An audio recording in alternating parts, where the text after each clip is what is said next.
Mina olen Kristina. Ja mina olen Laura. Ja meie oleme Provintsi progressiivid. Räägime elust ja inimestest väikeses linnas ja suures maailmas. Milline tundub maailm Pärnakale ja Pärnu maailmale? Sellest kõigest sügavalt, aga humoorikalt.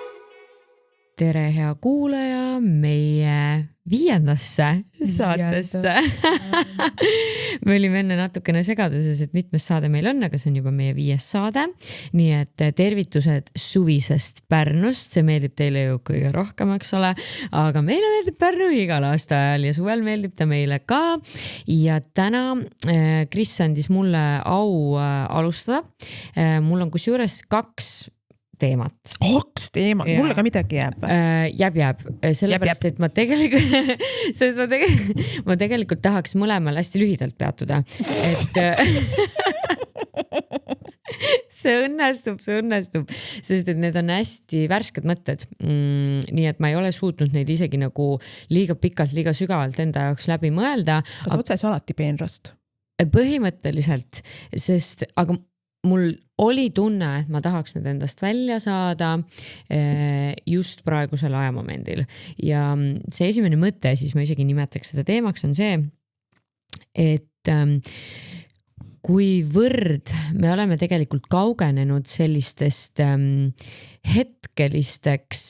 hetkelistest inimeseks olemise võludest, mis iganes võtmes ja kastmes siis, miks ma selle teemaks tõin, oli sellepärast, et mina kogesin seda sel nädalavahetusel ühe konkreetse inimesega, ühes konkreetses momendis.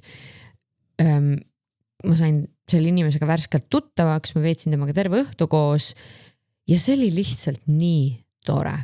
See on inimene, kes on vastas soost, kes on pikaajalises õnnelikus suhtes, aga sinna õhtusse me sattusime kokku, me veetsime selle õhtu koos, lihtsalt ühelt pealt teisele kulgedes ja vesteldes. Ja see oli nii tore. Ja seal ei olnudki mitte midagi muud, vaid see oli lihtsalt nii tore. Ja siis mu mõte muidugi hakkas nagu hargnema, et milliseid silte me oleme harjunud panema peale sellistele momentidele, olles ise neis momentides sees või neid kõrvalt tunnistades, seal peab kindlasti midagi olema, nad kindlasti teevad midagi, mis on lubamatu, sealt kindlasti tuleb midagi. Ja tead, ei ole. Ja siis ma saingi aru, ja ma ei küsinud selle inimese telefoninumbrit, kontakti, mitte midagi, ma isegi ei pea jääma suhtlema. Ja see kehtib tegelikult nagu kõiksugu kogemuste puhul, olgu see kogemus sõbralik, olgu see kogemus romantiline, ta ei pea minema ka sellest ajahetkest välja, et ta ongi lihtsalt seal ja mulle tuletas see meelde väga vajalikul momendil inimeseks olemise ilu ja võlu. Väga tore. Ma ei kommenteerigi rohkem sellist hetkes olemis, ma ei taha öelda hetkes olemine, see on nii paljud asjad, mõisted, mida tahaks kasutada, on kuidagi nii ära kaaperdatud ja leierdatud. Kaaperdame tagasi. aga see on üks pikem teema, millest ma pärast tahan seoses puhkamisega natukene rääkida.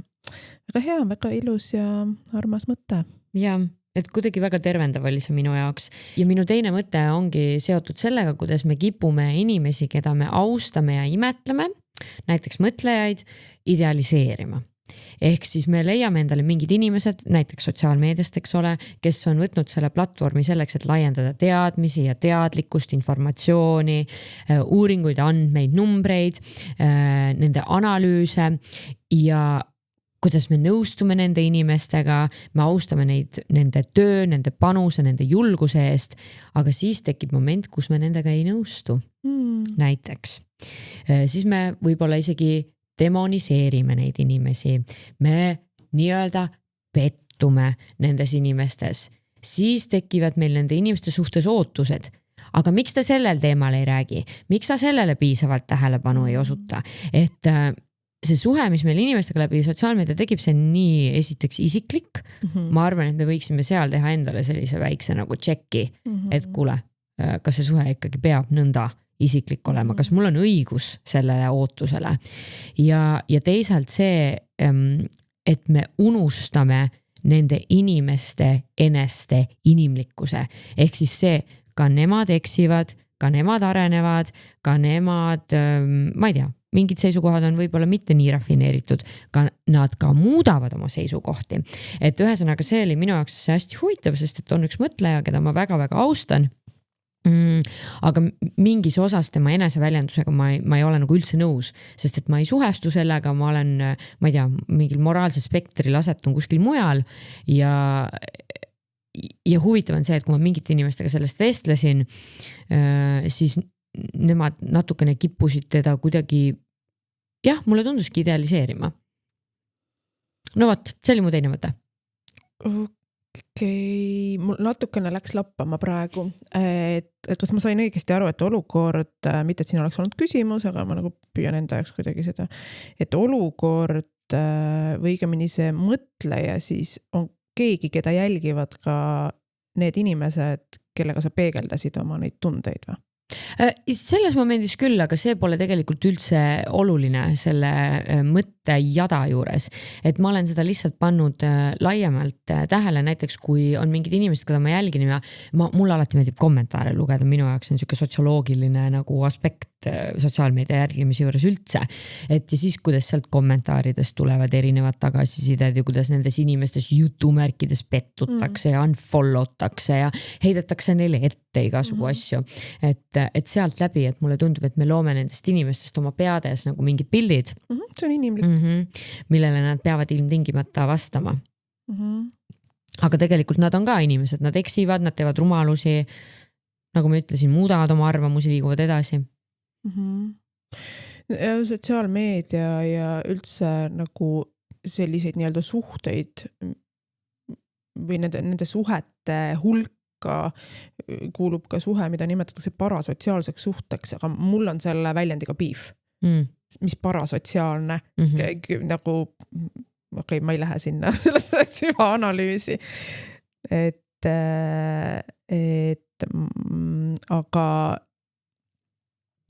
et see, et me ise jälgime, omistame inimesele mingisugused jooned, mida inimene ei ole ise väljendanud selle põhjal, mida me oleme näinud teda ütlemas või tegemas, see on inimlik. Ja ka see, et inimesed imetlevad kedagi, keda nad, ma ei tea, kes räägib sellest samast, millesse nemad usuvad. See on ka inimlik, me tahame seda peegeldust. Et see, mida ma ise usun, see, milline on mu enda vaade, seda väljendab keegi, kellel on autoriteet. Ja selline asi nagu kuidas confirmation bias, kuidas see eesti keeles siis nagu on?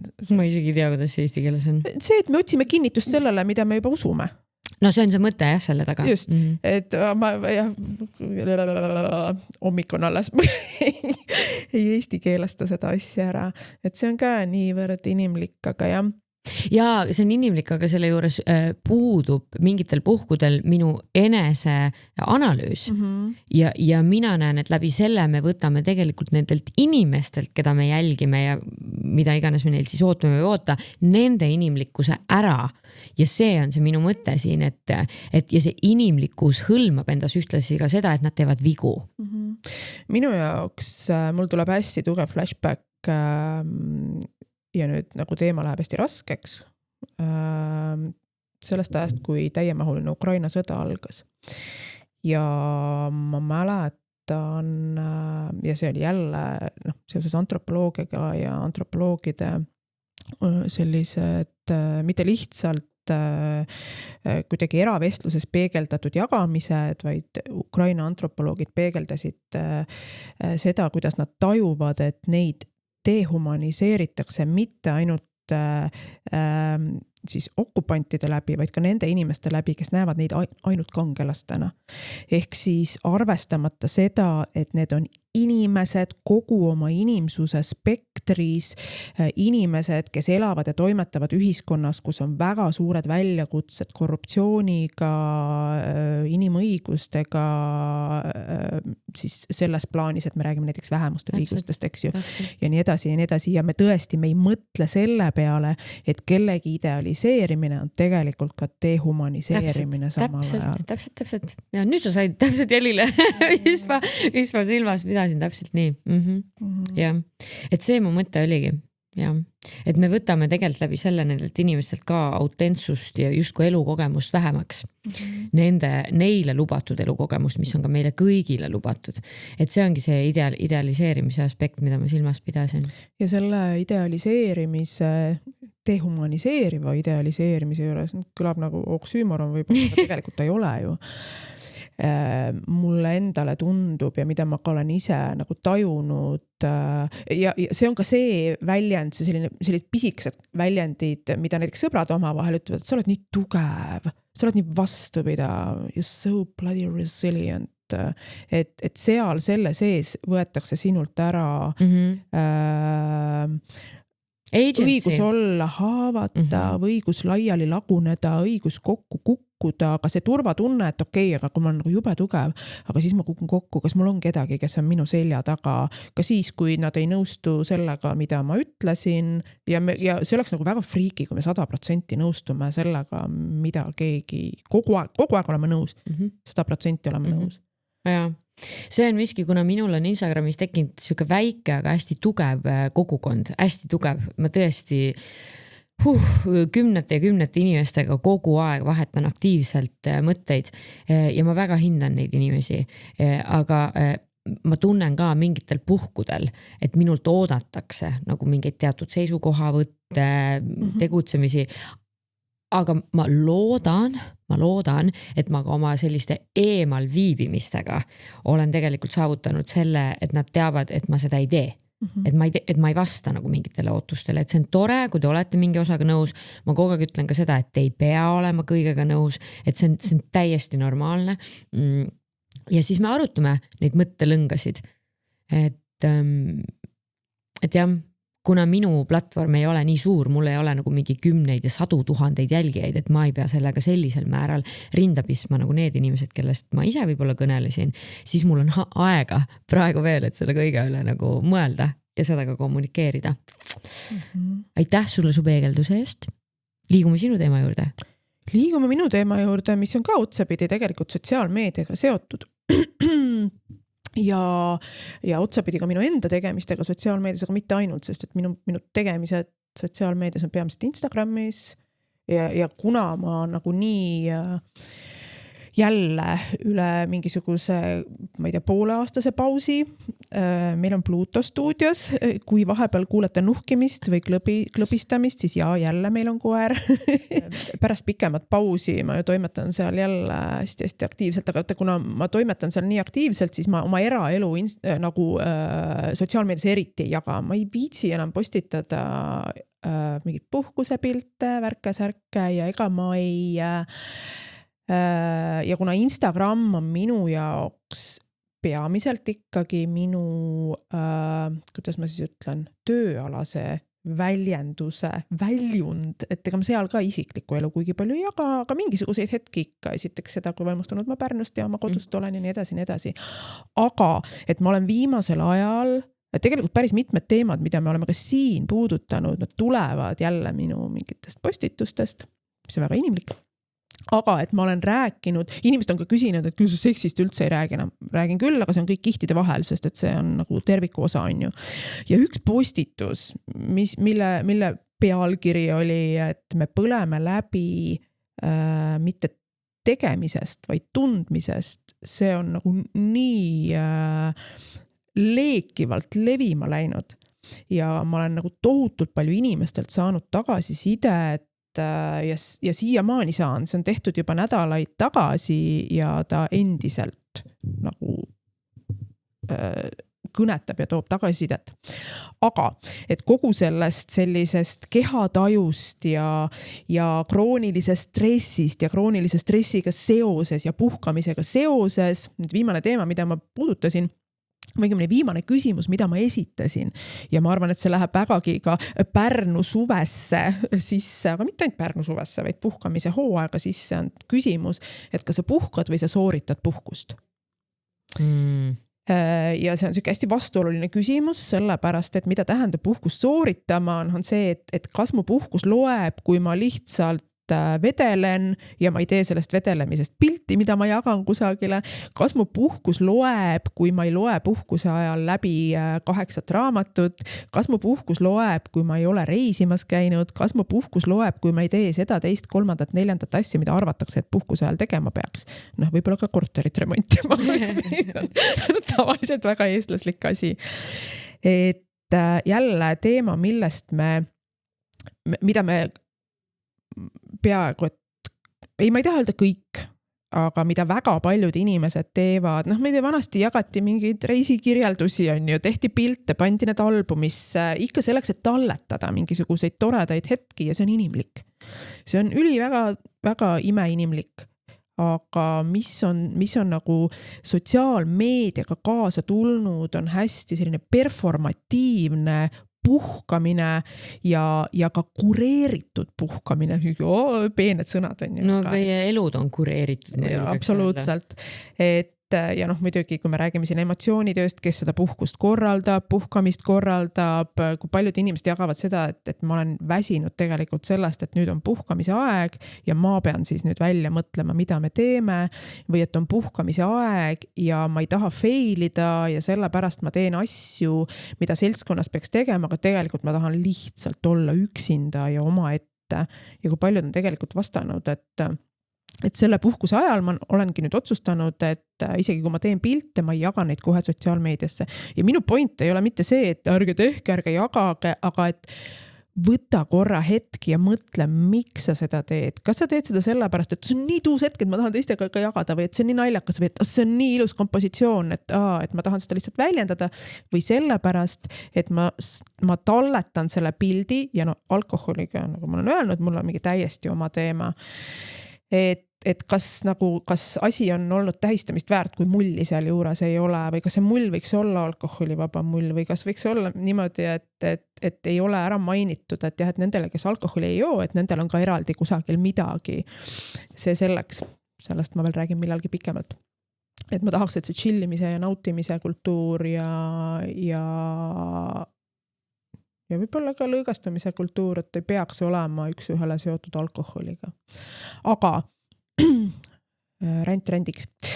Et me mõtleksime ka selle peale, et tegelikult, ja ma tahan nüüd kohe nagu su mõtteid ka kuulda, aga kui me nagu teaduslikult räägime sellest, mida teeb meie keha siis, kui me sooritame puhkamist, ehk siis sätime pilte, et nad võimalikult ilusad oleks. Enne kui me sööma hakkame, vaatame, et meil oleks pilt tehtud, et klaasid oleksid laua peal ilusasti, et see raamatu lugemise pilt, mida ma teen, et päike langeks ilusti, et tekk oleks õigesti, et raamat oleks pleedi peal. Sellest on kusjuures Helja Sillamaa oma ühes raamatus ka kirjutanud filtritega, ühesõnaga, ma ei taha Heljale siin liiga teha, et ma ta raamatu pealkirja valesti ütlen, aga et otsapidi on see seal teemas ka, et su keha tegelikult, ehkki see on, oletame, et see on lepingus ette nähtud puhkus, su keha ei lähe puhkama sellepärast, et nüüd on puhkuse kuupäevad, su aju teeb tööd edasi sellepärast, et sa annad talle järjest ülesandeid sooritada. Ja siis inimesed mõtlevad, et miks ma ei ole pärast puhkust päriselt puhanud. Aga kui sa ei lase oma kehal lõdvestuda, lihtsalt chillida, olla täpselt nii nagu ja ka ära tajuda, millises hetkes ma päriselt tunnen, et praegu on mõnus olla, et siis meil ongi väga raske puhata, et ma väga-väga tahaks üles kutsuda lihtsalt mõtlema ja märkama seda, et kus ma lihtsalt talletan midagi enda jaoks ja kus ma teen seda sellepärast, et tõestada, et ma päriselt olen kiiduväärselt puhanud. No ma ei tea, kas äge, aga et ma ka olen selle ühiskonna osa, kes ütleb, et puhkama peab nii. Jah, ma võtan siit välja selle, üks mõttetera on see, et puhkama peab nii. Minu teine mõttetera liigub aga sinna, et minu jaoks näiteks, kui ma teen sellisest momendist pildi, siis ma tahan, et see pilt oleks täpselt nii ilus, kui see moment on minu jaoks. Et minu jaoks see tõlgendub pigem nagu sinna. Et kui mina sellise pildi näiteks postitan, ma ei tea, kuskilt võrkkiigest päike langeb mu raamatu peale, siis minu puhul on see pigem see, et issand, see on lihtsalt nii kaunis moment mu jaoks. Ma tahan selle täpselt sellisena talletada pildi keelde, nagu mina seda enda sees tunnen. Aga mis mind selle kultuuri juures laiemalt häirib, on see, et mitte ainult puhkamist ja puhkusi, vaid nagu ma ütlesin, terveid meie elusid me esitleme ideaalsetena, mida nad ei ole. Ja ka need puhkused ei ole meil tegelikult ideaalsed, eks ole. Et minu probleem on võib-olla pigem seal. Aga tead, minu jaoks, mis on nagu jube huvitav, mida ma mõtlen, minu 20-ndates eluaastates ei olnud sotsiaalmeediat, ei olnud üldse ka seda mõtet, et ma tahan seda hetke nüüd, et mul on see telefon, millega ma teen selle pildi, et ma talletan selle hetke nüüd. Et kas seda on teinud see pidev elude kureerimine ja jagamine meiega, et me oleme, et kuidas ma siis ütlen, ma mõtlen, et see on nagu mingi asi, mis on meie eludesse juurde lisandunud, see vaikimisi mõte, et ma talletan ja ma jagan. Et siin ei olegi nagu seda mõtet, et see on seda aru, et mul ei olnud nagu seda fotoaparaati, millest ma nüüd kohe selle pildi teen ja siis ilmutan ja panen selle kusagil üles, et kas midagi on muutunud, mis on muutnud võib-olla ka keerulisemaks olla selles hetkes täpselt nii, et ma ei lisa sellesse hetke millegi tegemist. No esiteks see on kindlasti paratamatu, sest et elud ongi muutunud, kõik meie ümber on muutunud ja neid võimalusi ju, ma ei tea, mitte ainult enese väljendamiseks, vaid ka enese abistamiseks ja oma elude mugavamaks muutmiseks on ka meie ellu nii palju juurde tulnud. Aga sellest vinklist vaadates, et kas ma tunnen kohustust seda jagada selleks, et ma ei tea, kuuluksin mingisse klubisse, oleksin väärtuslik, oleksin out there. Et see on nagu teine küsimus, et kas me tunneme, et me peame seda tegema. Sa vist enne esitasid selle küsimuse ka kuskil vahel selleks, et näidata, et ma ka puhkan nii. Ja vaata, see on, ma arvan, pigem see koht, mille üle nagu võiks arutleda iga inimene enda sees, et miks ta seda täpselt teeb. Ja mida see teeb, mida me sageli ei taha, kuhu me sageli ei taha minna, on see, et aga ma lihtsalt teen seda selle pärast, aga et kui sa korra jälgid selles hetkes, kuidas sa ennast nagu tunned, kui sa tunned täiesti vabalt ennast või sa tunned, et sa pead midagi sättima ja tegema. Ja kui see tekitab su stressi. Ja võib-olla isegi mitte, ja see on see keeruline koht jälle. Ma ei tunne ära, et see tekitab minus mingit survet. No positiivne stress on ka stress. Et see on nii tricky. See on nii tricky just see koht, et kas see tekitab minus midagi.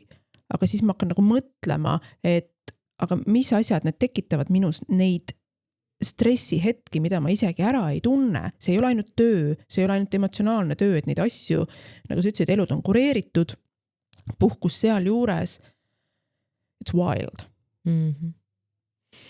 Jah, ja mulle tundub, et esiteks on neid momente keeruline ära tunda, keeruline on neile osutada, sest et nad on nii tugevalt meie kultuuri täna sisse imbunud, need momendid ja nende talletamine, et ja ühelt poolt kehtib siin jällegi põhimõte, et isikuvabadus, eks ole, eneseväljendusvabadus, et kellele siis mida lõpuks täpselt ka ette heidad ja ei olegi muud teha, kui kutsuda inimesi endeid nendele põhjustele seal taga nagu mõtlema ja ausalt peegeldama. Ja minu jaoks ei ole siin üldse nagu küsimus sellest, kas keegi tohib seda teha. Me jõuame kogu aeg sinna, aga samamoodi see eneseväljendusvabadus ka oma välimuse kureerimise ja pideva mul on eestikeelsete väljenditega täna natukene raske reguleerimine ja pidev enesereguleerimine, et eks me jõuame kogu aeg sinna, et see on vabadus, see on vabadus, see on vabadus. kas me valiksime selle vabaduse siis, kui me oleksime täiesti kindlad, et meid ei ähvarda mingi karistus. Väljajäämine ja langemine. See on karistus. Kas ma valiksin selle vabaduse siis, kui keegi ei ütleks mulle, et mu keha on selline, ma ei tea, mu nägu on selline. Ja. No täpselt sel põhjusel peab selliste vabaduste kõrval jääma vabadus selliseks vabaduseks siin seda kõike analüüsida. Et jah, ma olen sinuga nõus, sest et ka mind häirib teatud inimeste puhul, ka keda ma pean väga armsaks, see elude idealiseerimine. Ja mul on kahju, et nad seda teevad ilma, et ma tahaksin võtta ära nende vabaduse seda teha, aga mul on selles mõttes kahju, et nad seda teevad ja eriti väga suurte jälgijaskondade puhul, sest et paratamatult nad loovad sellega ootusi oma jälgijatele nende enda elude suhtes, et ka nende elud peavad olema samamoodi kureeritud, aga samas ma tean, et see kureeritus tuleb millegi arvelt. Ja need on täitsa reaalsed vestlused, mis mul on olnud. No ma nõustajana pean neid vestluseid iga nädalaselt ja need lähevad valusaks ja need lähevad väga sügavale. Ja sellepärast mind teebki nagu kurvaks see ideaalsuse ja ihalus kindlasti. Ja ma olen isegi mõelnud, et kuidas seda mitte nagu teha. Aga see nipsust ei tulegi ja ma ütlen, et see kõige raskem osa siin juures on see karistus ja karistus kõlab suure sõnana, aga karistus on ilma jäämine, karistus on kõrvale jäämine ja karistus on seal juures ka iseenda rahu. Ja see on hästi vastuoluline, et see karistus siin juures on ka iseenda, kuidas ma ütlen, mul ei ole enam rahu, aga ma ei saa rahu ka sellest, kui ma idealiseerin seda kõike.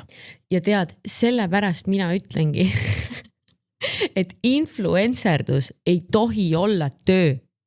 Päriselt. Sellepärast ma seda ütlengi, sest et vaata, ma olen sellest rääkinud suuremates ringides, väiksemates ringides. Kui I feel not to, siis ma lihtsalt ei tee mitte midagi 2 nädalat ja mul on inimesi, kes on stressis, sest et nad peavad partnerite jaoks postitama. Ja nad ei saa sellest ringist välja ja nad ütlevadki, ma olen täiesti läbi, aga ma pean need postitama. Sa mõtled, ja mul on alati see, et kas ma olen influencer või? Mul on 11 000 jälgijat, aga see ei ole vist päris see, mida sina mõtled. See ei ole see, mida mina mõtlen, sest et vaata, sina toodad oma sisu omadel tingimustel, aga need on inimesed... Aga sa mõtled informatiivne sisu versus siis toodete... Elustiili sisu sisuliselt. Okay. Ja vaat sealt lööbki minu jaoks erinevus sisse ja sellepärast mina tunnen ennast ka nagu väga veidralt, kui keegi ütleb mulle, sa oled ka mõjuisik. Siis mul on nagu, et võib-olla ma mõtlen ise liiga kitsalt sellest, aga ma tahaks mõelda, et ma olen mõtteisik. et ühesõnaga jah, et see tekitab ka nii suurt stressi ka nendes inimestes endas. Ja vaata, tegelikult me jõuame ikkagi, sa alustasid puhkusest ja me jõuame sinna, et inimesed, kes ütlevad, et sotsiaalmeedia ei ole päris elu, jah, ta kohe kindlasti ei ole päris elu sellisena, nagu me oma elusid seal esitleme. Aga see, mida ta meiega teeb, on see, et ta mõjutab meie päris elusid. Ja me jõuame sinna tagasi ja me peame seda kriitiliselt käsitlema. Ja mul on ühesõnaga väga palju probleeme. Laural on väga palju probleeme. Ja sorry, nagu siia juurde ka see mõte, et näiteks kas või see, millest sa rääkisid kureeritud puhkamisest ja kui ma siis olen enda mingite inimestega rääkinud mingitest inimestest, kes Instagramis on hästi aktiivsed ja tegevad ja kes on need klassikalised influencerid ja ma kritiseerin nagu ma ei tea, nende mingit olemise viisi, siis see tagasiside on see, jaa, aga ta tegelikult on hästi tore. Ma ütlen, jaa, ta on hästi tore, aga ta suhtub sellesse, mida ta teeb täiesti kriitikavabalt nagu. Et okei, talle meeldib see mingi hall beež, kuldne, kureeritud, veits filterdatud sotsiaalmeedia feed. Aga kui sa oled inimene, kellel on 50 000 jälgijat, siis sa pead mõtlema ka sellele, milline potentsiaalse mõju sellele 50 000 jälgijale on nagu. Ja seal ei piisa sellest, kui sa ütled sinna juurde lihtsalt, aga no sina võid olla see, kes sa tahad olla, aga okei, ärme lähe sinna, ma juba lähen põlema. Ma korra võtan sellest põlemisest kinni, ma mõtlen nagu natukene nukrusega või ma ei tea üldse nagu kuidagi patroniseerida või patroneerida, ma kogu aeg olen nende kahe sõna vahel. Aga ma mõtlen natukene nukrusega selle inimese enda peale, selle influenceri enda peale, et kus ta jälle mina oma kehaga ja kroonilise stressiga, aga mis hetkest ta nagu saab olla täiesti lõdvestunud niimoodi, et ta ei tunnegi, et teda sest et isegi sellel hetkel, kui sa magad, jah, sa võtad magamiseks, loodetavasti ikka võtavad magamiseks aja, aga et sa ärkad üles, mina võib-olla on asi ka minu aju eripäras on ju, aga ma ei kujuta ette, et see ei võta su elu üle. Ma ei kujuta ette, et see ei võta su elu üle, kui see on nii suur osa sellest, mida sa teed ja väljendad ja kui see mõjutab ka sinu suhtlusringkonda selles mõttes, et väga paljud võib-olla teised inimesed, kellega sa suhted, on samasuguses voos. Aga et ja kui sa ütlesid see kuldne, mis filter? Kuldne beež, hall filter, eks ju, et mulle enda, see ei ole mingi minu aju sünnitis on ju, aga ma mõtlen, et kui inimesed näevad sinu elust ainult kuldset beeži, halli filtrit, siis see ei mõjuta ainult ju mitte nende inimeste arusaama sellest, milline on hüge ja idüll, vaid ka sellest, et sina inimesena ei olegi haavatav aeg-ajalt kokku, saad aru, et saad aru, kuhu ma oma selle pika ringiga tahan jõuda. Ja päris inimene olla messi, see ei ole kuldne hall sädelev beežna. Eks ju. Et see on see. Ja mina just ma mõtlen nukrusega selle peale, et see sama influencer, et kas ta saab lubada nagu tervikuna endal tajuda, et ta on ka messi inimene, nii nagu kõik me oleme. Ei. Okei, see on retooriline küsimus, aga... Ma vastasin sulle, ei. Ja sorry, ma tean, meil hakkab aeg vaikselt kokku jooksma, aga lihtsalt, kuna ma olen ka väga palju nendele teemadele mõelnud, siis see tegelikult kandub üle kõik ka suhetesse. Ja kuna ka suhted peavad olema ideaalsed, siis pahatihti need suhted on väga pealiskaudsed. Ja see on olnud alati minu issue mingite selliste seltskondade puhul. Ja näiteks ma jälgisin ühte saksa elustiili influencerit, kelle stiil mulle lihtsalt väga meeldis. Ja ma ühel hetkel lihtsalt nii väsisin sellest, et ta elus oli kõik jube hästi kogu aeg, kõik oli jube hästi ilus, kureeritud ja ka need suhted olid kõik jube hästi. Ja siis seal tekkiski mingi siuke influencerite klikk, nad käisid kogu aeg nendel influencerite üritustel, need inimesed olid kogu aeg samad, nad kõik rääkisid sellest, kui toredad nad on, kui hästi nad kõik läbi saavad. Ja siis ma mõtlesin, ja muidugi saate te kõik hästi aru läbi, sest et te kogete ainult positiivseid asju koos. Et kõik need sündmused... Do they though? No, jah. Nad kureerivad või väljendavad. Et need sündmused nagu ongi, kui sa lähed sinna, sa oled elevil, sul on adrenaliin üleval, sa pead seda sisu tootma, siis see ongi kõik siuke hihahaha. Aga kui palju seal elevuse sees on ärevust? Kindlasti, sest et sa pead performima, sa pead tootma. On ju, ja sa pead vastama nendele ootustele, et see on ka, et ma ei tea, kui meie keskel on praegu inimesi, kes meid kuulavad, kes on ise Instagrammerid või osa sellistest seltskondadest, et siis mõelge ka sellele, et nagu kas need inimesed on teie jaoks olemas ka siis, if things get rough and messy nagu, ja kui te langete välja näiteks nendest raamidest ja nendest klikkidest. No tahaks lihtsalt suure kolli teha, mind teeb alati kuidagi nii heldinuks ühest küljest, aga teisest küljest nukraks see, kui üksildased on inimesed samal ajal, kui me näeme, kui palju on inimesi. Jah. ja see on väga armas kontrast ka meie vahel ja minu ja minu sõprade vahel, et sina, ma näen kohe füüsiliselt ka, et sa nagu natukene niimoodi mandud, sest et sa oled kurvemapoolsem ja siis oled mina, kes on see tough love, nagu võtke ennast kokku ja mõelge, formeerige.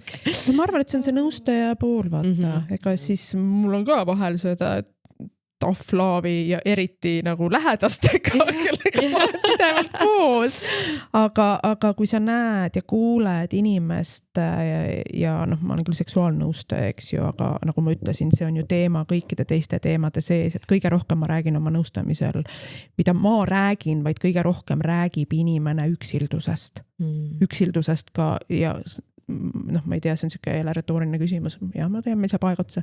Aga sa kujutad ette, kui üksildane on olla siis, kui sa oled kellegagi paari suhtes ja tunda ennast üksildasena, et see on nagu topelt üksildane.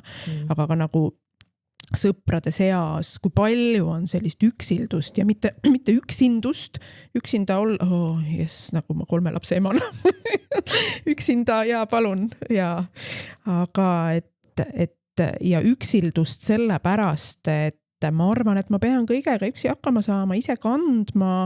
Kui nagu heureka või ahaa on inimestele see, kui ma räägin nagu, et kroonilist stressi ja läbipõlemist ei olegi võimalik händlida üksinda, sest me vajame üksteist, me vajame seda haavatavat messit, nagu sa ütled, me vajame haavatavaid üksteisi.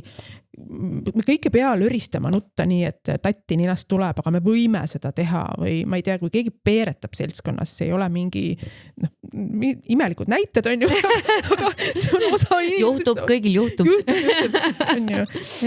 Et ma tahaks nagu võt nüüd lähen mina põlema, et ma nii et kui me räägime järjest rohkem läbipõlemise äärel kõikumisest, kroonilisest stressist, aga me räägime seda tihtipeale läbi organisatsiooni juhtimisest selleks, et inimesed oleksid produktiivsed, kuidas me toetame oma inimesi, et nad oleksid nagu terved, õnnelikud ja produktiivsed, siis mina tahan küsida, kurat, kuidas sa toetad seda inimest ka siis, kui sa tead, et ta su organisatsioonist lahkub?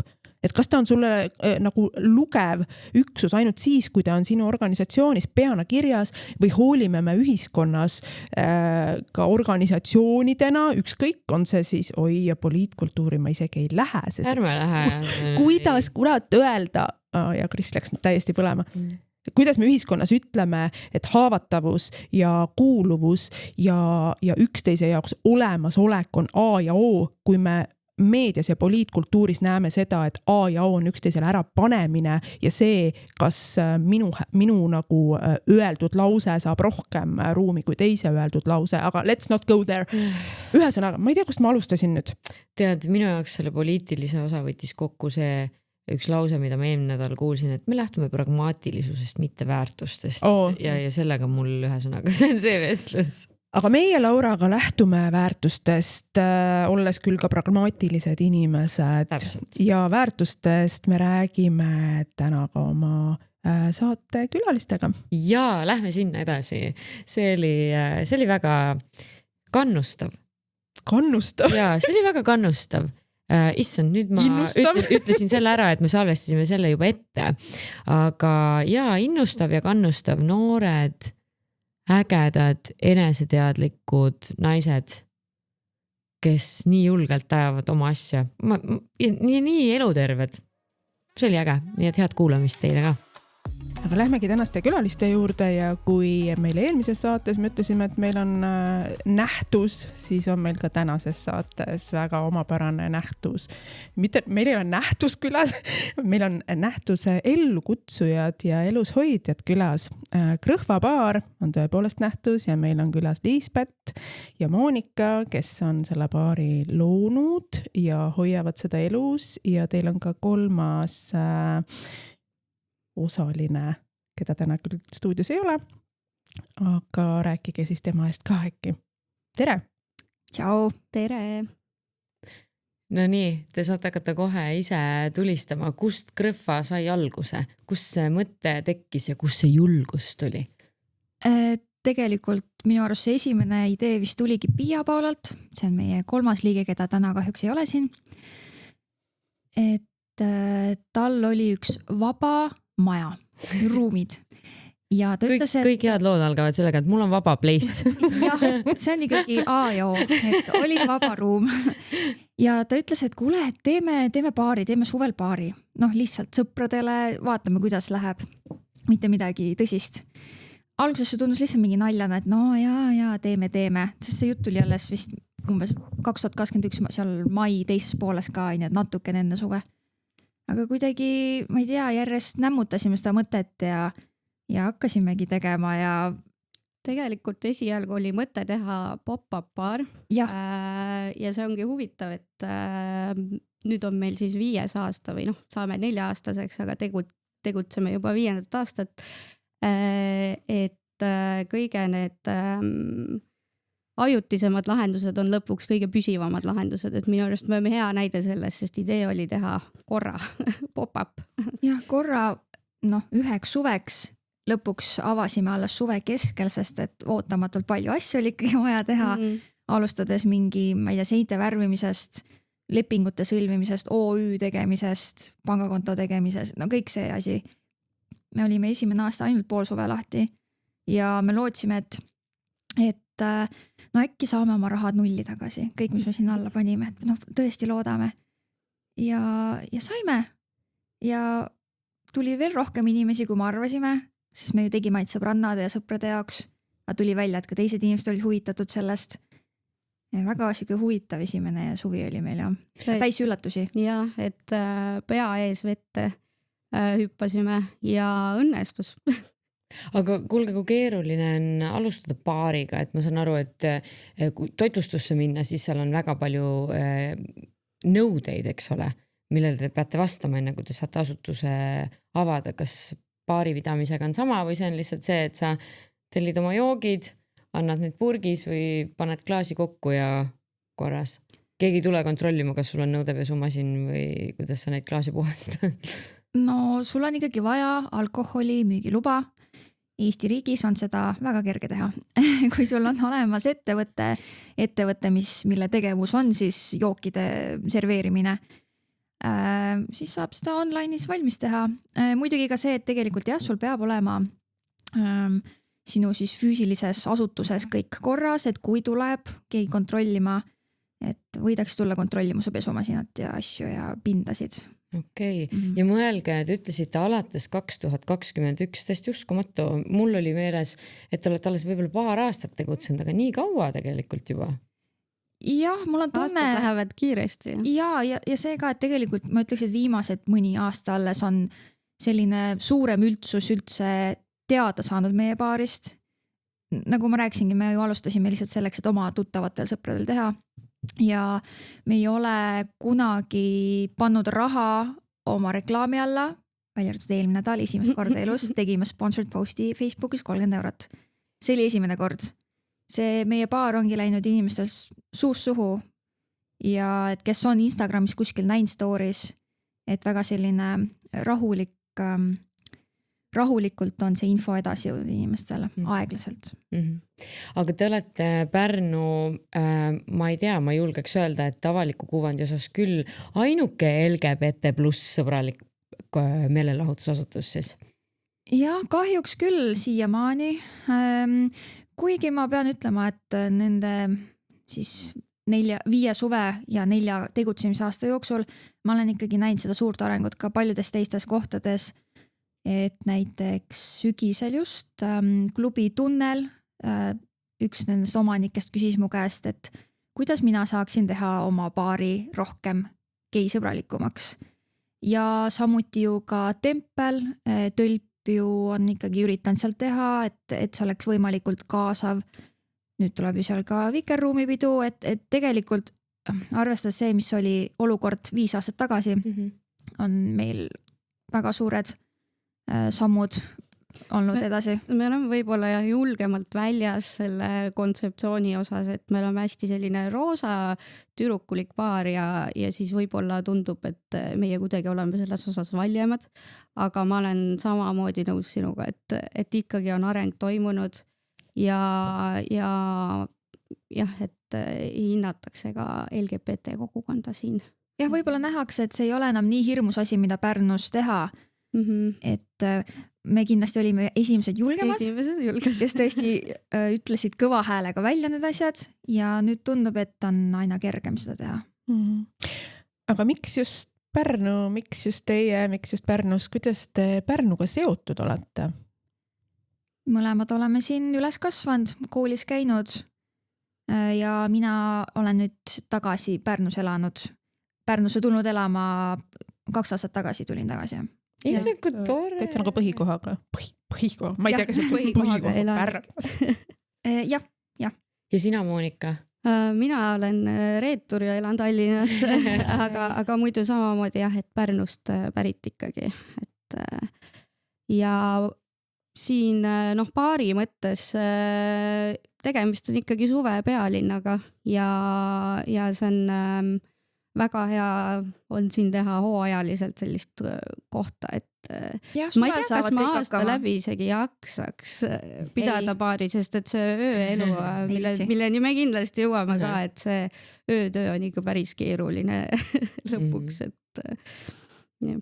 No mina tahtsin eelmine aasta tulla teie avamisele, see aasta see avamine oli teil juba ära, eks ole, mind kahjuks ei olnud Pärnus, aga eelmine aasta ma ütleme nii, üritasin tulla ja see osutus võimatuks, sest et teil oli lihtsalt nii palju rahvast seal, et baar oli täis, trepp oli täis, tänaval olid inimesed valgunud, et kas see iseloomustab teil tervet suve või on ainult need avamised ja sulgemised nii tihedad?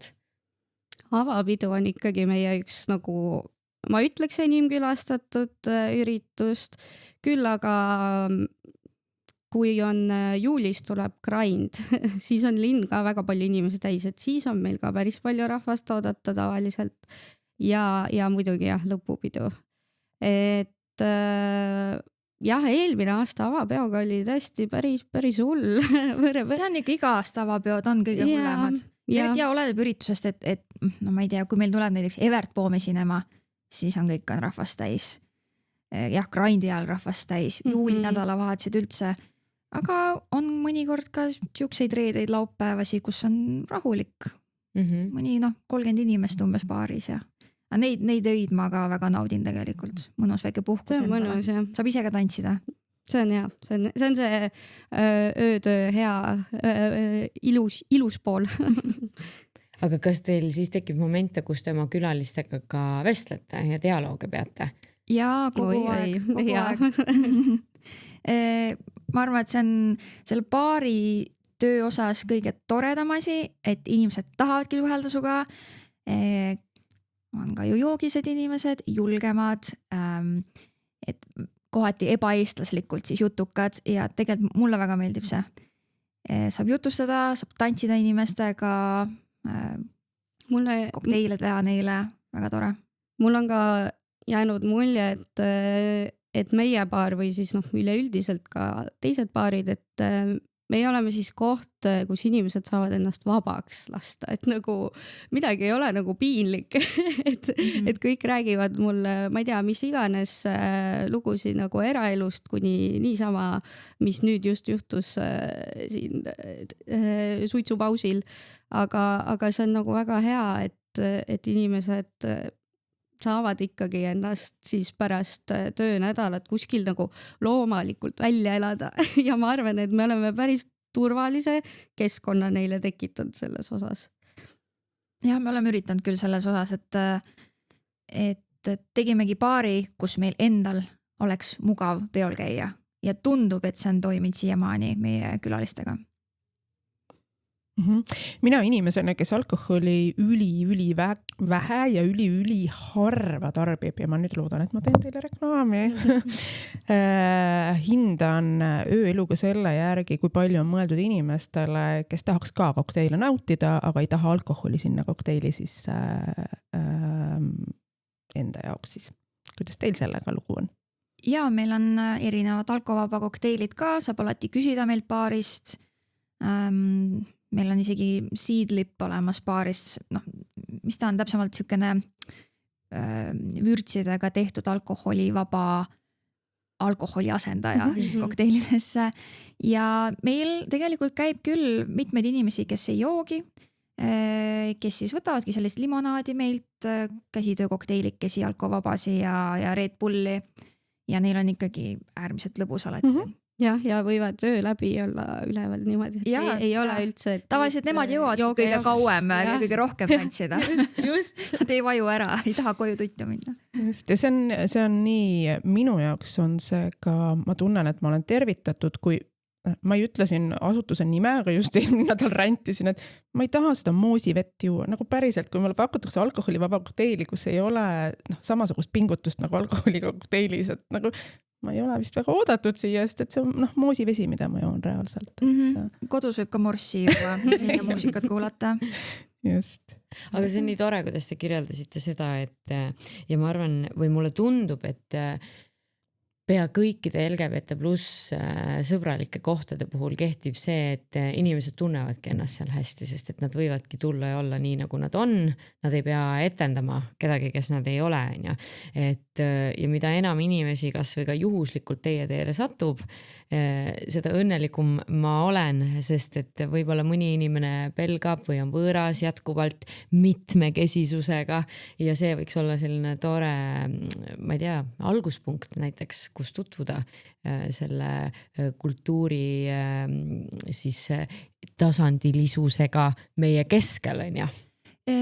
Jaa, ma olen sellest ise ka aru saanud, et paljud inimesed, kes nagu pelgavad, ma ei taha öelda, et nagu full homofoobid, et pigem lihtsalt siuke, et Pärnu poiss, et ta nagu ei ole näinud siukest asja, natukene hirmus tema jaoks, veider, et siis ta tuleb sinna baari oma mingi teiste sõpradega, ta näeb, vau, gei inimesed, nad on ka inimesed, et samasuguste soovidega, eludega nagu tema ise ja kõik saavad lõpuks hästi läbi oma vahel.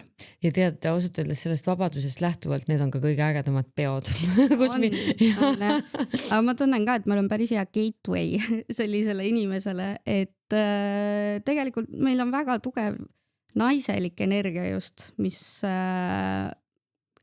võib-olla ei ole nagu mõne jaoks nii hirmutav, kui et tegelikult meil on lipud ka igal pool üleval, geilipud ja asjad, aga me oleme kokteilibaar, meil on baaridaamid seal, nii et nagu mida sul on halba selle kohta öelda, sa ju sisse astudes näed, koha nimi on Kõrva, meil on kõik roosa ja meil on lõbus. Me ei pea nagu langema kuskil süvitsi, kuskil poliitikasse ka nagu selle pärast. Tegelikult te ju olete poliitika lihtsalt omal moel. Kõik on poliitiline ka nagu nii on. Jah, tõsi, aga jah, et mul on tunne, et inimestele, kui nad tulevad meie juurde, siis nad tajuvad seda mugavat keskkonda ja see on see, mis on oluline. Jah, tegelikult sellega kaasnebki, mida ma olen tihtipeale oma sõpradele kõigile rääkinud ka, et see oli esimene või teine suvi, kui siis hakkas tulema ka meie seltskonna väliseid inimesi sinna ja ikka ka selliseid ütleme siis Pärnu osse, aga mitte nagu kõige nagu halvas mõttes, lihtsalt siuksed Pärnu poisid. Siuke arhetüüp. Ja tulid, algus oli nagu natuke kulm oli nagu kortsus, et mida asja, jääme, sest et meil on ikkagi päris palju naisi ka ja no siis tulevad ka mehed ja lahe pidu ja siis õhtu lõpus üks nendest ussidest kõige põkum tuleb mulle baari rääkima. Vabandan, ütlen korra natuke halva sõna, aga ütles, et tegelikult mul ei ole pedede vastu midagi. Ja siis ma tundsin, et me oleme midagi siin Pärnus muutub ka. Ta astus läbi selle ukse, millest sa rääkisid, Monika. Just, gateway. Ja. Ma tahan küsida, et kas teie tualettruumis on prilllaua seespool endiselt sama pilt, mis seal mõned aastad tagasi oli? Tekitan huvi. Ei, sest et me vahetasime potid välja, meil on 2 WC-d nüüd ühe asemel ja seda potti enam ei ole, kus laua sees see pilt oli. Aga pilt varastati ära minu teada. Ma loodan, et nad ikka desinfitseerisid korralikult selle pildi. aga kuulge, kui te räägite, et teil on käinud Pärnu ossid, tervitused kõikidele ossidele, te ei ole üldse halvemad inimesed kui ükskõik kes teine. Et kas teil on olnud selle aja jooksul, nende suvede jooksul ka mingisuguseid negatiivseid kogemusi, millega te olete pidanud tegelema, et üks asi on see baari avamine ja pidamine, aga teine asi on ju ka kõikide nende inimestega hakkama saamine, kes on erinevad, kes on alkoholijoobes, mis iganes joobes, armujoobes. Ma ei tea, kuivõrd negatiivne see on, aga mina tahaks vastuseks öelda mehed. Et väga tihti ja see on naljakas, et kui meie oleme siis noored tüdrukud, kes omavad mingit baari ja How dare you? How dare you, sest et mina ise näiteks olen baari leti taga ja siis tuleb mingi härrasmees, räägib minuga, et ma tunnen omanikku. Siis ma talt nagu küsin, et kes see siis omanik on, kas sa tunned mind või Liisbeti või Piati, ta ei tea neid nimesid isegi. Ja siis ta ütleb, et ei, ma tunnen omanikku, ma küsin, näita mulle, kes see omanik on. Ja see on meie sõber Kristjan Lossmann kuskil teises ruumis ülikonnas, kes lihtsalt on seal õllega ja siis härrasmees veenab mind, et see on nüüd omanik ja anna mulle tasuta jooki. No tal on ülikond seljas ikkagi. Tal on ülikond ja meil ei ole. Seda on mitu korda juhtunud, et täpselt ja tihtipeale mehed. Ühe korra isegi üks mees ütles, et tema on omanik. Ja mind veendaks, et tema on omanik. Ja tihti juhtub ka see, et kui sa lõpuks vastad, et ei, mina olen omanik, ütled kellelegi, siis on alati, et mis asja, ei ole, sa oled mingi noor tšikk, mida sa nagu... Mida sa omad? Sa oled siin baaridaam ilusates riietes, mida sa siin omamisest tead. Ja mind ka üritatakse veenda ikka, et ma ju töötan seal, mitte et ei ole mingi omanik. Aga võrreldes ma ütleks teiste selliste öölokaalidega on meil olnud üsna vähe päriselt mingisuguseid kaklusi või ohtlikke olukordi. Vahel tuleb ikka ette, aga mitme aasta jooksul ma olen näinud õues meil tõesti majas ühte kaklust ja siis ükskord üks mees viskas kedagi oma telefoniga aga tegelikult esimene suvi ja lõpupoole see oli teine suvi, juhtus nii, et üks mees võttis tantsuplatsil noa välja ja ähvardas sellega mingit teist meest. Ja ma olin baaris, tantsuplats on meil teises ruumis ja see lõppes sellega, et meie üks püsikas tüdruk võttis selle noa haaras talt käest ära, võttis natist kinni sellel suurel mehel ja viskas ta õue nagu trepist minema ka välja siit. Ja see kõik juhtus nii kiiresti, et kui mulle tuldi rääkima sellest kiiresti baari leti äärde, oli see mees juba välja visatud ja kutsusime kiiresti politsei. Kiirreageerijad tulid tõesti mega kiiresti kohale. Muidugi siis see mees oli juba lahkunud meie baarist, aga nad said ta minu arust Rüütli tänaval ikkagi kätte. Läks Coco Locosse. Jah, midagi siukest. Nad tavaliselt otsivad uue koha, kus siis luba uuesti välja võtta. Aga õnneks vist oma noast oli ta ilma jäänud sel momendil. Peale seda, kui ma seda tüdrukut olen näinud baaris, siis ma ikka annan talle ühe väikse tasuta šotikese või midagi, et mul jääb eluks ajaks tüdruk meelde. Issand, need emotsionaalsed mehed oma tülidega, ikka telefonide ja nugadega. Ja rahunege maha. Tõesti, ei suuda ennast nagu vaos hoida. Boys fighting. Nii, aga tuleme girlside juurde tagasi. Jah, aitad nendest meestest. Teiega. Sorry, Kaur, sa oled tore. Kaur muigab. Kui ei oleks Kauri, siis ei teeks meile keegi neid salvestusi valmis ja muid asju, nii et Õige, mehi on vaja ka ikkagi vahel. Just, back up ima. Aga mis Pärnus on toredat? Oi, Pärnus on nii palju toredat. Siin on nii palju toredat. Kõik teavad seda Pärnu suve on ja see selleks, aga kas või see, et kui see suvi saab läbi ja sa oled täiesti väsin ja ribadeks pihutsen ennast, nagu mina tavaliselt olen, et siis sa tead, et sul on nüüd see rahulik aeg ka ees. Pärnakate Pärnu. Jaa, et lihtsalt jalutad ringi, lähed vahel kohvikust läbi. Kuhu mahub? Lähed vaatad natuke laineid, jalutad koeraga, nii tore. Ja ikkagi tead, et nädalavahetusel, kui sa tahad rohkem midagi teha, mulle meeldib baaris käia, siis sa ikkagi tead, et ma ei tea, lähed sa Volki või kuhugi ja seal on toredad inimesed, saad jutustada. Siin on nii palju. Tegelikult ükstapuha, mida sa teha tahad, sa leiad selleks Pärnus võimaluse. Täpselt. Ma ei jaksa kõik asju äragi teha, mida siin jaa, täpselt, just nii. Monika, kas sa käid ka aasta sees Pärnus külas?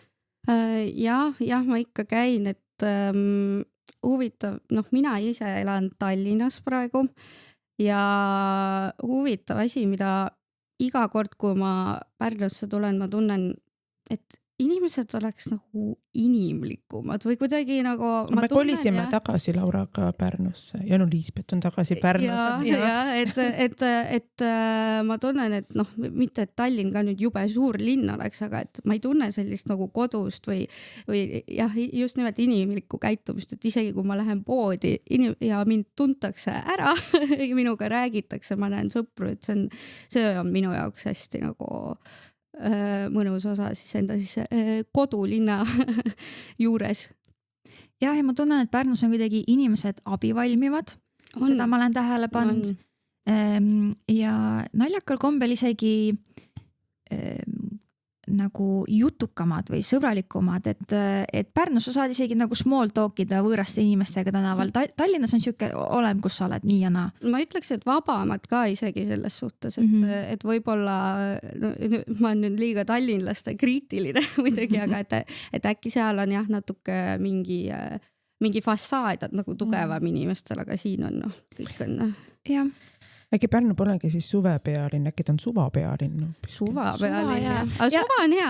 Jaa, ma ütleski, et tead, võib-olla on asi selles, et pärnakad ei võta ennast nii tõsiselt. I know. Me räägime sellest kogu aeg. Ja see ongi, sul on nii palju mõnusam suhelda selliste inimestega, kes suudavad enda üle ka nalja visata ja just ei võta nii tõsiselt kõike. Ja kellele sa ei pea ise kogu aeg tõestama, et kes sa oled ja mis. Ja. Aga baari te peate ju ainult suvel või siis on teil aeg-ajalt mingisugused pop-upid ka, kui on, aga mida te teete baari välisel hooajal? Mina olen muidu ehtekunstnik, Kullassepp. Sellega ma tegelen baari välisel ajal. Peamiselt teen grillse ehk siis dekoratiivseid hambakaunistusi. Et kui, ma ei tea, kellelgi on soovi kunagi panna kulda või hõbedat kalliskive suhu, siis saab minuga ühendust võtta. Tegutsengi Pärnus, mul on stuudio Pärnus. Aga käin ka tihti Tallinnas, et võtan ka seal kliente vastu. Ja sinu grillsid on ju tegelikult päris tuntud. Mulle teada olevalt vähemalt. Eestis ma tean, et üks tüdruk teeb veel. Ja siis oli üks poiss ka, aga ta kolis juba mingi aeg tagasi Pariisi. Eerik Merisalu ja see tüdruk on siis Kelly Engelbrecht, kes on siis Eestis ka teeb. Aga rohkem ma ei tea, kuigi see on nüüd, ma näen, see on järjest popimaks saanud. Ja ma olen nüüd näinud, et sealt EKA ehtekunsti osakonnast on järjest hakanud tulema neid õpilasi ka, kes õpivad siis grillse tegema. Ja ma arvan, et siin mingi lähiaastate jooksul kavatseb neid juurde tekkida. Sa ise lõpetasid ka EKA ehtekunsti? Jaa, ma lõpetasin magistri 2 aastat tagasi. Väga äge. No näed, mis inimesed meil Pärnus on. Ja Monika, sina, kes oled veel Tallinnas? Kuulsid veel, ma ütlesin veel. Veel, jah. Mul ei ole midagi huvitavat tegemist, et hetkel ongi Krõhva minu full-time job. Varem olen ka tegelikult jah Tallinnas ööeluga olnud seotud läbi siis selle, et ma tegin ühele venjule siis sotsiaalmeediat seal, mis ka üks kontserdipaik, Paavli kultuurivabrik, mis on, mulle väga meeldib, et jah, lihtsalt kontserdipaigad, ma olen hästi suur kontserdite fänn, muidugi meil Krõhva baari me nii palju nagu live show'sid ei mahu tegema, aga jah. Mis muidugi probleem on sotsiaalmeedia ja ka öötööga, mida ma olen juba maininud, see on kohutavalt väsitav. Ja kahjuks ma ei jaksanud seda enam teha, nii et eriti kuna mul oli Krõhva oli ka siis suvel tulekul. Nii et jah, üsna hiljuti ma tegin sellise siis otsuse, et ma teen nüüd Krõhva baari ja vaatame siis sügisel edasi, mis uue hobi ma leian. Küünlaid tegin ka talvel. Kuulge, ma räägin teile midagi, ma ei tea, kas Pia on jõudnud teid juba informeerida, aga mina olen põline pärnakas ja kõik suved, mis ma koolis käisin, töötasin ma ka ikkagi teeninduses ja mingi osa sellest teenindustajast möödus ju nii, et sa sõitsid hommikul, öösel vastu hommikut rattaga läbi suvise Pärnu koju ja ma nii nautisin neid momente, sest et need olid need hetked, kus mina olin terve õhtu ja terve öö tööl olnud, pidanud nende purjus inimestega tegelema, enamasti ma tegin neile süüa ja siis, kui sa sõitsid ise rahulikult koju, teadsid, et sina oled kaine, sinul tuleb nüüd hea uni, järgmine päev lähed võib-olla tööle, päike oli juba tõusnud ja siis ma ei mäleta, kas see oli eelmine suvi, kui mul tekkis see tunne, et nii, ma nüüd saan olla enamus aega Pärnus suvel, ma tahaks jälle midagi sellist kogeda ja siis ma kirjutasin Piale ja ütlesin, et kuule, kas teil nagu abiväge on vaja või, et kui keegi jääb haigeks, et näiteks ma tulen teile appi.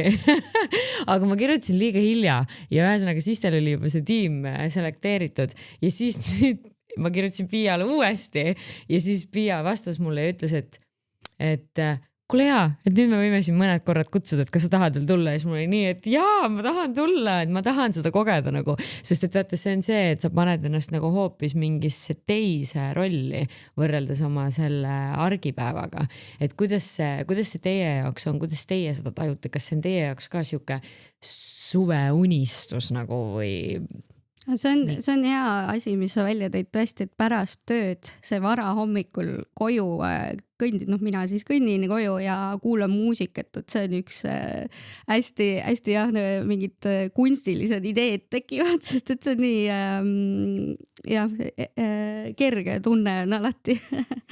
Aga ma ütlen küll, et Krõhva baaris töötamine, et sa veits eladki oma fantaasiaid välja, sest et meil on iga reede laupäev on meil ka terve tiimiga erinevad kostüümiteemad.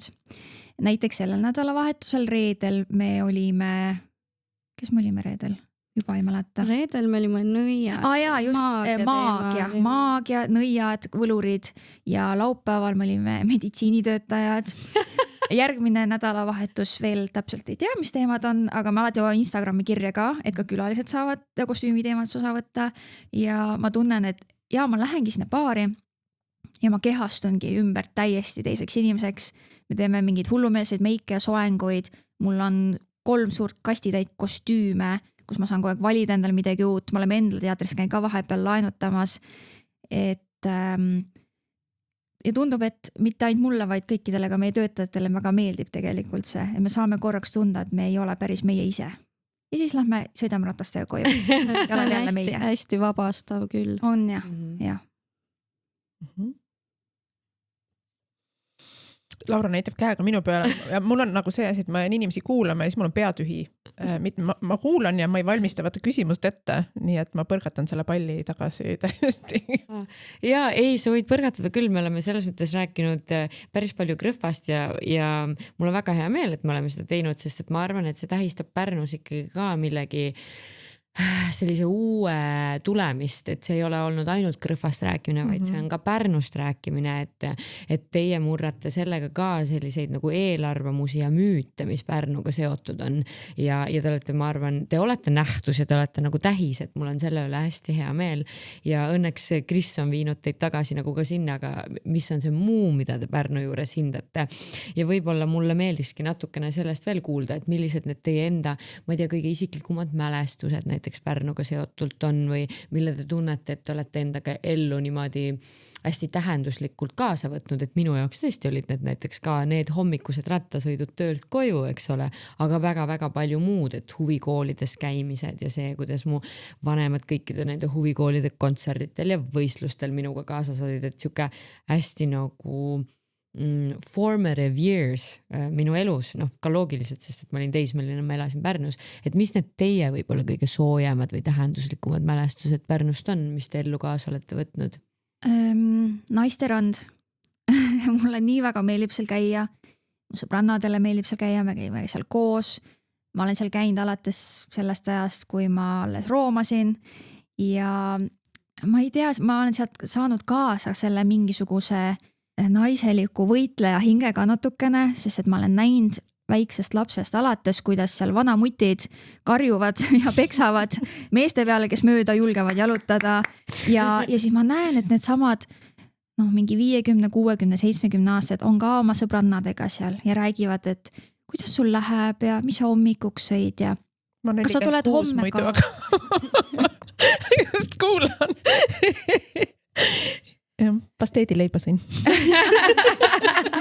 Et seda on nii tore näha just sellist, et see on see girlhood on ja et girlhood kestab terve su elu ja seda on seal eriti hea näha. Naised koos vabalt täiesti on ja vabalt nii füüsiliselt kui vaimselt, nad on paljalt seal ja räägivad oma muredest ja rõõmudest ja võtavad päikest ja käivad ujumas ja. Aga kas see naisterand on meil täna veel toimiv ka või? Jah, see on toimiv. Ikkagi seal on päris palju naisi, kui on ilus ilm, mõned hakkavad seal juba aprillikuust käima. Ainuke probleem ongi see, mida ma olen näinud viimaste aastatega, et kuigi see naisterand on tegelikult suht pikk, siis naised on seal ainult umbes poole peale. Sest et teiselt poolt on näha, et mehed on peale tulnud nagu. Ja meelelahutusasutused on ju see ju ka, et Tüün on seal vist hästi lähedal. Mitte niivõrd lähedal, aga ja, pigem see ei ole nagu hullu, aga jah, seal on näha, et kuidagi naistele jäetakse järjest vähem ala seal. Sest et jah, mingid mehed arvavad, et ei ole vaja naistele seda oma ruumi seal ja võtavad järjest rohkem ala enda alla. No see on päris hea selline võrdlus ka ühiskondliku olemisse. Ja, aga samas kui ühiskonnast rääkides on nii huvitav, minu lapsepõlv on jäänud hilisesse nõukaaega. Naeran selle 50. Okay. Mida iganes. Aga minu vanaema viis mind ka naisterande, minu jaoks ei olnud see üldse jõustav näiteks. Sellepärast, et esiteks keegi küsinud mu käest, kas ma tahan sinna minna või ma ei taha sinna minna. Ja väljaspool naisterande, jah, seal võis olla küll alasti, aga väljaspool seda lokkas täiega häbi oma keha suhtes, oma eneseväljenduse suhtes, 90-ndad, eks ole, kui Eesti iseseisvus, või taasiseseisvuseks, siis tuli, antropoloogias nimetatakse seda kreolisatsiooniks, ehk siis siinsesse ühiskonda võeti üle miski, mille jaoks meil tegelikult ei olnud valmisolekut sellisel kujul, ehk siis kogu see kapitalism oma selles täislaksus ja selline hästi tugev seksualiseerimine, kehade, naiste seksualiseerimine. Et selles mõttes kuidagi hästi vastuoluline oli minu jaoks ka see taju, et jah, siin on see mingi koht, kus naised saavad olla alasti, mida iganes see toona tähendas, aga see ei vähendanud nagu kuidagi seda häbistamist ja objektistamist ja sellist, ja alasti olemine ei võrdu seksuaalsus on ju. Alasti olemine on lihtsalt kehas, on kehalisus, aga et see, kuna ma näen asju nagu mustrites ja kui mustrites tekivad vastuolud, siis mul on täielik error peas. Et selles mõttes on nii hea kuulda, et sinu jaoks on see omanud täiesti teistsugust tähendust. Ja samas selle kõrval on nagu nii absurdsed nagu vastuolulised kogemused, eks ju.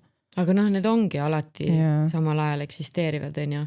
Ja see ongi see, et mitte samades ajastustes ka. Kui igal pool mujal sa tunned, et on see male gaze ja seksualiseerimine ja enda palja keha häbistamine, siis vähemalt mul isiklikult on tunne, et see naisterand on see üks koht, kus sa ei pea mõtlema endale asjadele.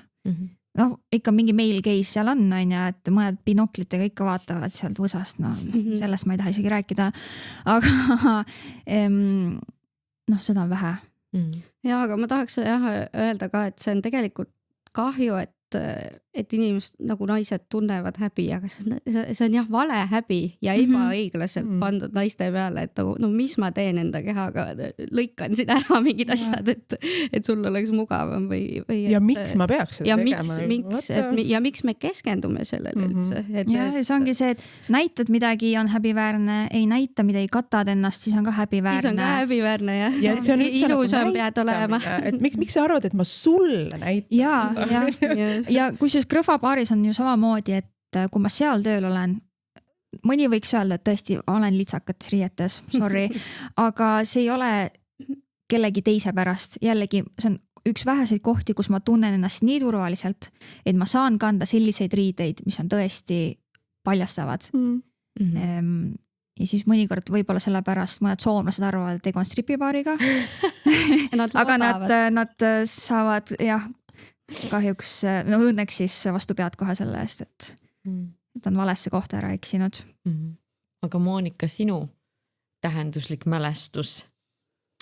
Ja ma jäingi nüüd mõtlema, et mul sellist ühte mälestust ei tulnud pähe, aga ma omal ajal töötasin Pärnu Postimehes ajakirjanikuna ja see kogemusena oli päris äge, sest et minu lemmiklood, mida kirjutada on olemuslood ehk siis või need olemuslood ja persoonilood ja väga mulle nii meeldis, et kogu see kogemus avas mulle nagu rohkem Pärnu linna ja Pärnu inimesi, et ma muidu ei teadnud, et mis siin nägin ainult jäämäe tippu ja mis seal all nagu siis toimub, et päris palju on selliseid märkamatuid kogukonna edasiviijaid siis Pärnus, kes erinevate teemadega tegelevad, väga erinevate mingist meditsiinist kuni kunstide ja asjadeni, et see oli lihtsalt jällegi näitas, kui palju inimlikkust siin on. Aga mida teie ütlete neile, kes püüavad Pärnut kuidagi iseloomustada läbi konservatiivsuse ja EKRE, et me oleme see kants siin? Võt mina ei tahaks kohe vastu hakata sellele, et tegelikult Monikal oli rusikas püsti. Ja rusikas püsti ja võib-olla nagu mina näen asju siis läbi enda sellise prisma, aga väga palju on ikkagi noorte seas, eriti meie paaris, ma näen, on väga palju liberaalseid noori. Võib-olla nad on nagu, see konservatiivsus tuleb välja, sest et see on nagu äkki mingid inimesed teevad kõvemat häält lihtsalt, sest et mina ei tunneta siin ringi kõndides, et ma olen mingi hästi nagu sellises vanaaegse energia sees, mina ei tunne ennast niimoodi, et pole nõus. Ma jällegi ütleks, et jah, Pärnu on konservatiivne linn. Me näeme seda valimistulemustes. Me näeme seda kindlasti vanemates inimestes. Meil on siin rohkem vanemaid inimesi kui nooremaid. Ja ma kohati arvan, et me võib-olla Monikaga, me oleme siin rohkem mingi enda mulli sees, kus ongi väga progressiivsed inimesed. Aga see, et me oleme konservatiivsem linn, ei tähenda, et siin ei oleks ka teisi vastupidiseid tuulesid, siis ütleme niimoodi. Ja minu arust just, kui sa elad sellises konservatiivsemas linnas, siis see on palju tähendusrikkam, kui sa teed asju, mis sellele nagu vastu töötavad. Ja sellises linnas on ka raskem teha, näiteks siis LGBT kallakuga paari, eks ole. Et jah, oleme siin kahjuks konservatiivsemad, aga ikkagi saame hakkama. Aga Liisbet, kas ma mäletan õigesti, ma arvan, et ma mäletan õigesti, et sa oled kunagi öelnud mingis intervjuus, et sa tahaksid poliitikasse minna? Ja kunagi ma natuke mõtlesin selle peale, tead, see oli aastaid tagasi. Ma olen ikkagi kunstnik esmajoones ja see poliitika ikkagi ma olen sellest huvitatud, aga mitte niimoodi, et ma ise sinna minna tahaksin. No te teete paaris poliitikat. Just täpselt, et sa ei pea olema poliitik, et teha poliitikat. Just. Sa võid ellu viia muutusi ühiskonnas hoopis ka teistel aladel. Näiteks paaridaamina. Ja Kris alati ütleb seda ja mulle ka seda öelnud, et sa ei pea olema poliitikas selleks, et teha poliitikat ja olla poliitiline. Jah, et ikkagi väga paljud inimesed on endale teadmatagi poliitikas sees. Ka see, kui sa riietud nii, nagu sa tahad, on poliitiline akt. See, kui ma käin naiste rannas ja võtan selle ruumi endale, see on poliitiline akt. Jah, kui sa ei tunne häbi oma keha üle, see on poliitiline akt. Oi, kui keeruline see poliitika on. Mis me nüüd, see on meeste värk. Meeste värk. No vot, aga mulle tundub, et meil vist hakkab aeg vaikselt täis tiksuma, ta on niimoodi, aeg on näoga Krisi poole. Ma ei ütle, et sina oled näoga Krisi aja poole, aga aeg... Mina olen ka näoga iseenda poole. Ja. Ma olen ka näoga aja poole, ma täiesti naudin seda, et kui ma enne selle 50 või peale, nagu, ma ei ole veel 50, aga I don't give a flying thing. Et mul on väga hea meel näha ja kogeda ja tõdeda seda, et nooremaas põlvkonnas, kui ma mõtlen näiteks ka enda pojavanuste peale, minu vanim laps on 20, et see aeg loodetavasti kaldub sinna poole või mitte aeg ise, aga et me ei pea saama keskealiseks, et olla enesekindlamad, aga samas küpsemine annab seda. See, et iga hülge köhatus ei aja mind võbelema enam. Ja ka vihastamine, kui me räägime siin poliitilist tahtidest, siis vihastamine on ka poliitiline akt. Et kui ma lõpuks mõtlen, et kurat, kelle jaoks me siis seda on, et kelle jaoks see keha on, kas see on minu jaoks või see on teiste inimeste jaoks. Inimesed jäävad alati meid mõjutama, me oleme sotsiaalsed olendid ja teiste inimeste ka koos olemine, see mõjutab meid, aga me saame ise nagu lõppude lõpuks päris palju otsustada, eks ole, mida moodi ja kui palju me mõjutada laseme ja kui palju me sellest mõjust, mis meile sisse jõuab, kui palju me nagu laseme sellel otsustada enda eneseväljenduse üle. Et mul ei ole aja, ka selle vastu mitte midagi, kui aeg on lihtsalt aeg. Aga siin ma tervitan oma armsat abikaasat, kes on minu jaoks vananemise nagu imeliseks sõnastanud. Noor ma olen juba olnud, et see mul juba oli. Ma tahan näha, mis edasi tuleb. No võt, ja meie tahame näha, mis teie jaoks edasi tuleb. Ja. Absoluutselt ja igal juhul. Nii et aitäh, et te täna tulite.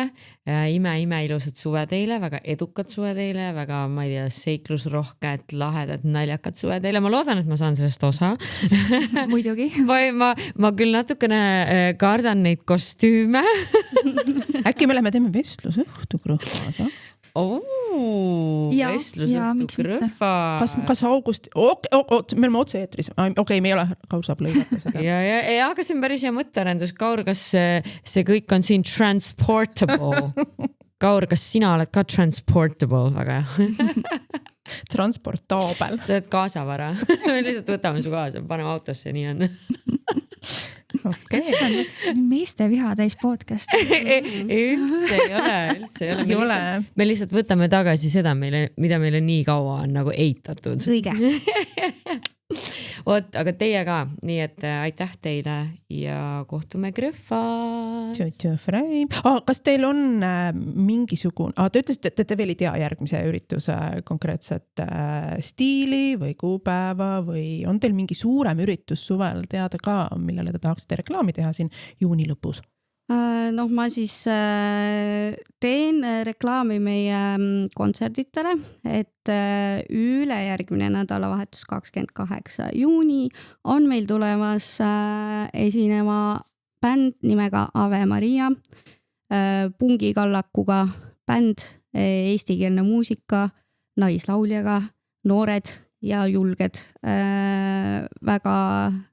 Väga soovitan tulla ja siis juulis tuleb meile külla Ines ta Ferrari ehk siis ütleme, et täna Eesti popstaar ja väga väga hea